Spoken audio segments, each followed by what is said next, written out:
In late 2024, amid the unending coverage of the US political election, reports about the most toxic air pollution ever recorded found its way into the global media.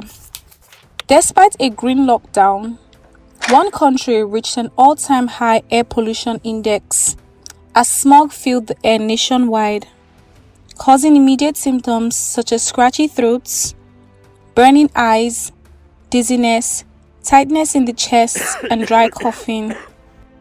This toxic air made a staggering 71x above WHO's standard and the highest air pollution on Earth till date. While many people assume India and China are the most polluted countries in the world, China has in recent years addressed many of its pollution problems with innovation in electric vehicles. And while India is still in fact in the top 3, right above India at number 1 is Pakistan. In this video, we're going to talk about the most air polluted country in the world and the engineering company pioneering the electric vehicle ecosystem to combat this pollution. Hello there. Thank you so much for clicking on this video. My name is Todun, founder of Red City, a design engineering and construction company. We like to make videos that educate about people, history, places, and ideas that build the future. Before you continue this video, consider subscribing to our channel. We have a $50 giveaway for 5 lucky people when we reach 1,000 subscribers. So help us reach that goal because we have a couple of really fun events and giveaways planned after we get to 1,000 subscribers. So don't forget to turn on notifications and stay updated. Participating in this giveaway is really easy. All you have to do is check out the pinned comments under every video and respond to the quiz or the trivia below. At the end, when we reach 1,000 subscribers, we'll pick 5 people from the correct answers to include in our giveaway pool. To get a better understanding of why Pakistan, with 1.2 billion people less than India, is more polluted than India, it is important for us to understand how air pollution is measured. Due to increasing emissions around the world and other climate changes, air quality across the globe is deteriorating. 99% of the global population breathes unclean air, and air pollution causes 7 million premature deaths a year. Healthy air is air that is free of harmful pollutants such as chemicals and dirt, while polluted air is air filled with air pollutants that come from human-based emissions like fossil fuel, used in vehicles and cooking, as well as natural sources such as dust storms and smoke from wildfires and volcanoes. We measure this air quality with a standardized air quality index called the AQI.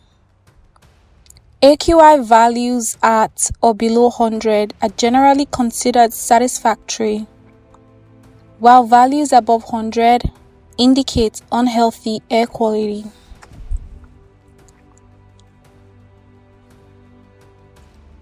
PM 2.5, which refers to particle matter with a diameter equal to or less than 2.5 micrometers, poses the greatest health threat, and it is often used as a metric in legal air quality standards. When inhaled, PM 2.5 is absorbed deep into the bloodstream and linked to illnesses such as stroke, heart disease, lung disease, and cancer. In addition, air pollution can create genetic disorders and cut nearly 5 years from people's lifespan. There are currently 3 ways to measure air pollution. Air sensors.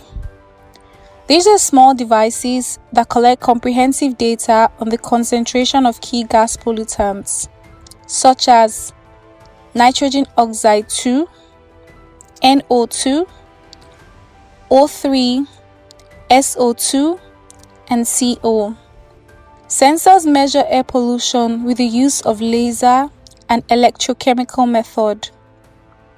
Thanks to 2 cells installed in the gas nozzle, Devices are able to take readings and emit special diode signals informing about the air quality. One of the developers of such air sensors is Aircool, a startup based in Uganda, which we'll talk more about in another video. A second way is through using an air pollution map. This solution is available for free. Moreover, you don't need to have any knowledge to use an air pollution map. Once you go on the website, you'll see a map of your region or country. The map will be filled with green, orange, or red spots. As you may guess, the green color indicates good air quality. Orange means the pollution level isn't the best, but it is acceptable. Whereas red denotes that it's better to stay home and avoid outdoor activities like walking. It's worth checking the air pollution map on a regular basis to limit your exposure to harmful substances whenever possible, or bring a special smog mask with you when you need to on days out and your city is marked in red. The third solution is the mobile application. This is a very convenient option which is also free. You can download these apps on your phone and measure air quality whenever you have the time to do it. The app works quite similarly to the map. It is very intuitive and provides vital information about PM 2.5, PM 10 parameters, temperature, humidity, and many other important parameters that have an impact on our well-being.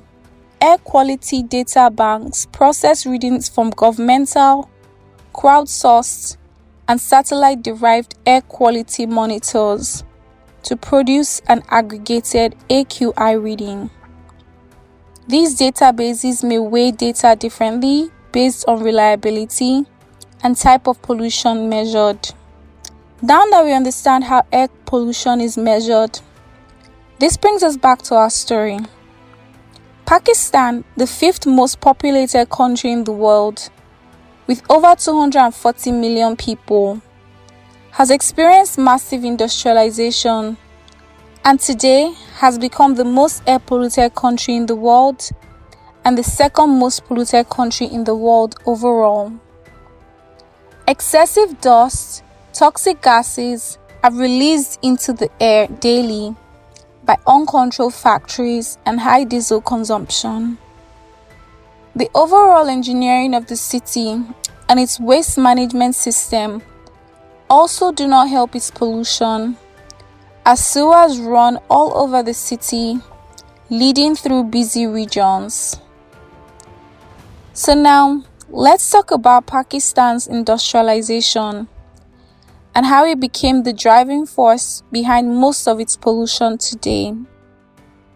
So Pakistan was once a part of India, and the two were separated during the partition of India. Pakistan ended up on the side which was less industrially developed. In addition, India had maliciously blocked the transfer of funds that they owed to Pakistan under the 1947 partition agreement. This trade war adversely affected Pakistan because despite its abundance of raw materials, production in Pakistan was virtually non-existent, and it was highly dependent upon import of basic goods from India. Although at the time of independence in Pakistan, there were cotton, sugar, and a total of 7 cement factories, Pakistan started its industrial development on a weak basis. The Pakistani government quickly tried to establish a strong industrial system, and an industrial policy was announced in 1948, which encouraged the private sector. This approach resulted in an increase in industrial output for domestic consumption. To stimulate more industrialization by the private over the government sector, the Pakistani government went on to enact other policies that encouraged investment from foreign entities, fast-tracked manufacturing, and subsequently accelerated industrialization. The industrial growth was relatively high due to the initial level of excess unutilized capacity. By the periods of 1999 to 2008, the private sector had gained a very prominent role, and deregulation and adjustments to the tariff system led to major developments in automobile and consumer electronics industries. As of today, Pakistani's industrialization, which drives its economy, looks like this. We have the industrial sector, which accounts for 28% of the GDP, mining, which constitutes 2.8%, construction, which constitutes 2.05%, electricity and gas, which constitute 1.3%, and the majority of the industry is made up of textile units. We contribute $15.4 billion to exports, making up a total of 56 total exports. Pakistan has immense reserves of various minerals, crude oil, natural resources, and natural gases. Pakistani's automotive industry is the fastest growing industry of the country, with over 3,200 automotive manufacturing plants in the country, a self-sufficient cement production industry, a defense industry, a crude oil production which is refined at local oil refineries, and with increasing urbanization and a growing middle class, textiles have come under greater demand. In summary, with all of this industrialization happening with little government regulation, this has contributed to Pakistan's pollution. The Pakistani government has begun implementing policies to reduce its air pollution problem. And although this has been quite recent, there have been private companies and individuals who have been implementing and designing new solutions to reduce air pollution in Pakistan. In previous videos, we have talked about the importance of engineering in designing sustainable cities for the future. And one of the companies we can highlight engineering a future city, this time in Pakistan, is EZbike. EZbike is Pakistan's first electric vehicle ecosystem. We're happy to collaborate on this video with them to not only educate you better about their work and how the company is helping reduce pollution in Pakistan, but also to educate about the electric vehicle system as it is today. We are happy to speak with EZbike's business strategist, Mewish, and one of its founders, Ali Moen Malik. In 2020, EZbike was launched by its founders, Ali Moen Malik, who graduated with a bachelor's in science and technology from the University of Arkansas, USA, Mohammed Hadi, an investment banker who graduated from Augsburg University, Minneapolis, with a degree in economics. The pair had grown up together as childhood friends, maintaining their close relationships from primary school into adulthood. And while they launched their startup in 2020, they had actually started discussing it 5 years earlier in 2015. You see, the pair had both gained experiences working with multiple international companies in US and Europe, but were looking for opportunities to make a difference in Pakistan's ecosystem.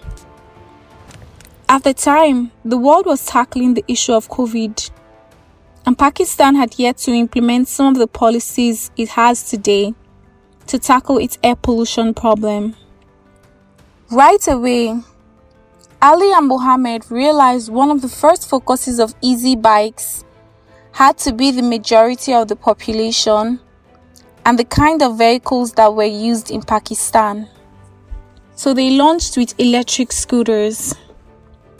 The problem was, at 300,000 rupees for an electric vehicle over a gasoline vehicle of 150,000 rupees, many users would be unwilling to make the switch. To solve this, they wanted to start simply. They first found reputable electric vehicle vendors and bought a few of these to Pakistan from places like China. And since Ali had experience with software products, he engineered a system where users could easily download an app that would give them access to these electric scooters for a fraction of the cost. Users could easily download the app, use the scooter for a limited period, and return.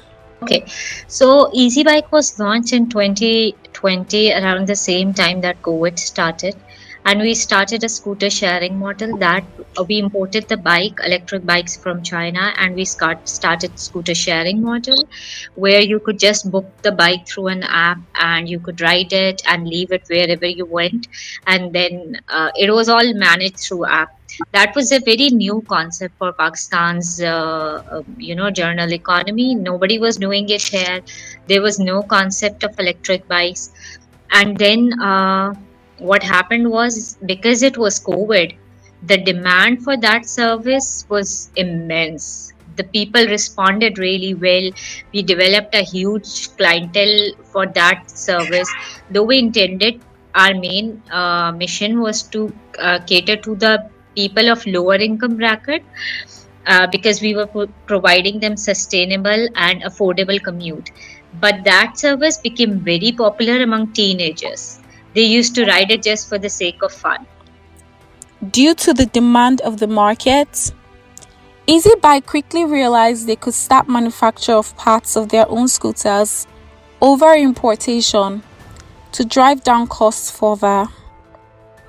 In addition to manufacturing in Pakistan, EZbike has also included a retrofitting aspect, where it effectively converts gasoline-powered vehicles to electric vehicles in its manufacturing factory. By developing its own factory where most of its engineering and manufacture is done, EZbike was effectively able to drive down costs for the masses in Pakistan. And then we realized that electric bike is a very huge potential, and we started manufacturing it in Pakistan. And we were the pioneer of electric bike manufacturing in Pakistan. And after that, last year we launched new variants of the bikes, and this along with the swapping station. And this year we launched Retrofit Project, where we are converting the regular Series 70 bike of any company, and we are converting it to an electric bike. And the reason for this is that in Pakistan, most of the people are below the poverty line, and they either the trend of working in a fleet company like InDrive, Uber, Careem, that is very high. So we developed this retrofit project. We call it Fusion. We developed it for the riders who could not afford their own, who could not even afford the fuel. Expense could have become lower by using electric bike. But another problem was the cost of capital. The cost of actually acquiring an electric bike was very high. It cost around 300,000 rupees, the Pakistani rupees, which was very high for a regular rider. And Series 70 in comparison just came for 180,000 rupees. So there was a huge difference. So initially for scooter sharing, we did import bikes, but then we quickly established our own manufacturing facility in Islamabad, I-10-3. And right now we have our own plant, and the Series 70 model, we do import battery and motor, but otherwise all the other materials, all the other parts are manufactured in Pakistan, and we assemble them here, of course. As you mentioned, that Lahore is now according to the latest research, Lahore is the most the city that faces the issue of smog a lot. So the government has taken great initiatives, especially in Islamabad, the capital city. They have completely stopped the sale of petrol bikes, and then they are moving towards all the SDG goals, which was set by the UNICEF, and they are providing great incentives to all the EV companies that are actually manufacturing in Pakistan. And by introducing their retrofitting aspect, they further enabled people to make the switch. The environmental impact in just 4 years from EZbike's available data is 100,000 kilograms of CO2 emissions reduced in just 2 cities.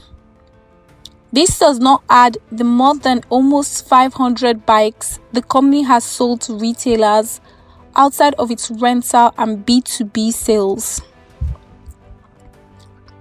Another part of engineering which creates a problem of access is electric vehicle batteries. Electric vehicle batteries are one of the most expensive costs in owning and management of the electric vehicle. And although there have been technological developments over time, the cost of ownership can dissuade many from owning their own bikes. To engineer around this problem, EZbike introduced its battery swapping tech in 2023, where it introduces battery as a service.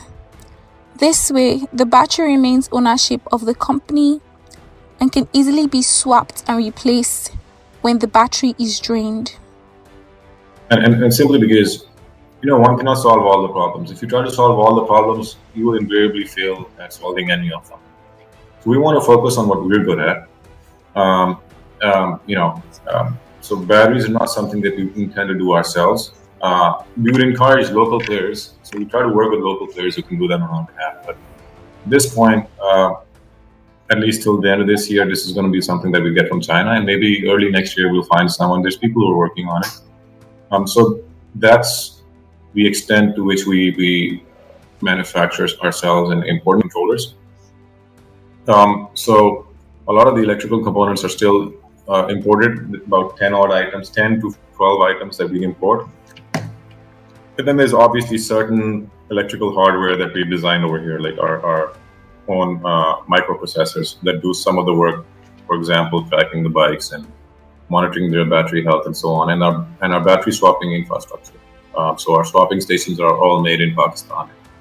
All the electrical components on those are from here. Or, we obviously not all components can be from Pakistan because you have to import chips and stuff, but the underlying PCBs and all that is Pakistan. So it's our design and everything. Using LFP, which is lithium iron phosphate. So we're comfortable using LFP batteries. We've tried NMC in the back, which is nickel manganese cobalt, which is also a lithium type. But for two-wheelers, LFP is better. So it's just a different. They're both lithium batteries, but it's a different composition of minerals.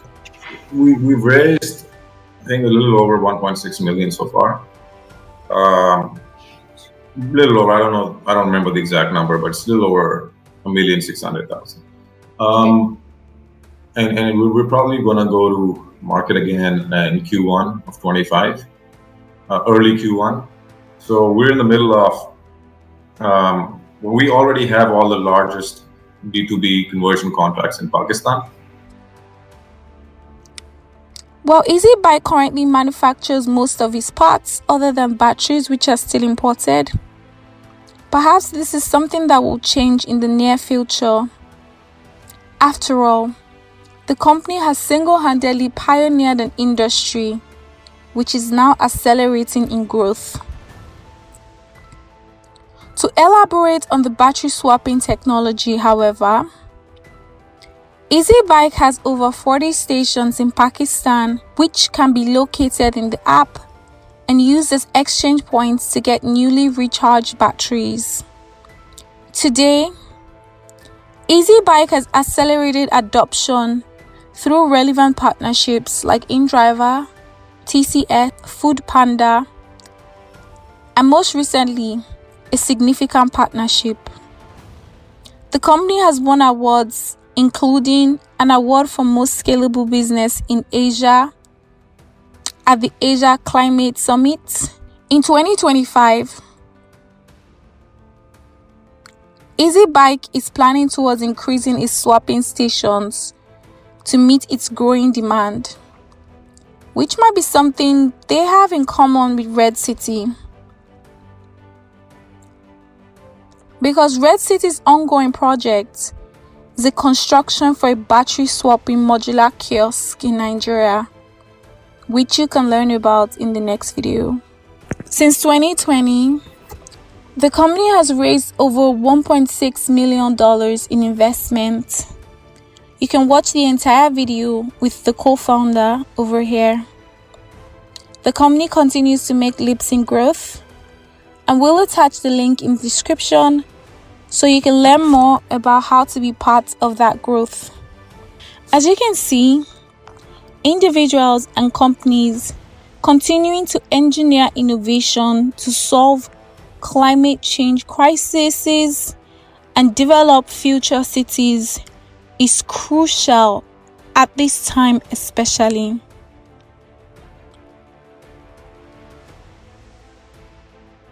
If you like this video, don't forget to like, turn on post notifications, and of course, thank you so much for getting us to 100 subscribers.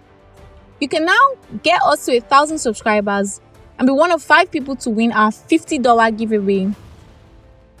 Kindly answer the question pinned in the comment section, and we will select correct answers from the comment section of every video till we get to 1,000 subscribers. We have a really fun event and giveaway planned after we get to 1,000 subscribers, so don't forget to turn on post notifications to stay updated. Also, if you would like to support this channel so we can keep making videos like this, feel free to check out any of the links in our description and stay tuned for more videos. Thank you for watching!